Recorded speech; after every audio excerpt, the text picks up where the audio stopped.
Hi అండి, good morning. ఈరోజు topic వచ్చేసి బహుత్ హీ ఉపయోగి వాక్య. మనం ఎక్కువగా యూజ్ చేసే సెంటెన్స్ అనమాట. No problem. మనకి ఏదన్నా దెబ్బ తగిలినా, ఎవరన్నా చేయి తగిలినప్పుడు సారీ చెప్తే మనం నో ప్రాబ్లం అంటాం కదా, నో ప్రాబ్లం. దాని హిందీలో కోయి బాత్ నహీ, ఏం పర్వాలేదు అని.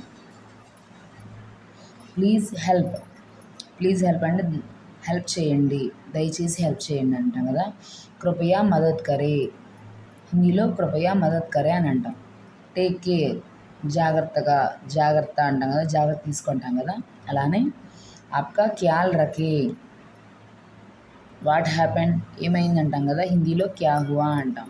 షటప్, నోర్మి అన్నదానికి చుప్ రహు అంటాం. నెక్స్ట్ ఓ గాడ్, హే భగవాన్, ఓ భగవంతుడా అంటాం కదా, హే భగవాన్ అని మీరు వినే ఉంటారు. ఓ సాడ్, కితనా దుఃఖద్ అంటే ఎంత విషాదం అని. దట్స్ ఆల్, అన్నీ. బస్ కాఫీ, బస్ చాలు, అంతవరకు చాలు అని. మనం అడుగుతాం ఎక్కడి వరకు చదవాలంటే దట్స్ ఆల్ అంటే అంతవరకు చాలు అని అంటాం కదా. అలానే బస్ కాఫీ, అంతవరకు చాలు అని. స్విచ్ ఆఫ్ అంటే బంద్ కరో, క్లోజ్ చేయమని.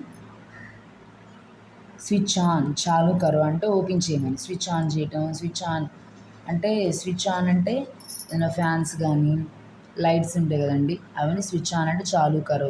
స్విచ్ ఆఫ్ అంటే బంద్ కరో అంటే మూసేయని. ఓకేనండి. ఆపేయటం, బంద్ కరో అంటే ఆపడం, మూయడం అని వస్తుంది మీనింగ్.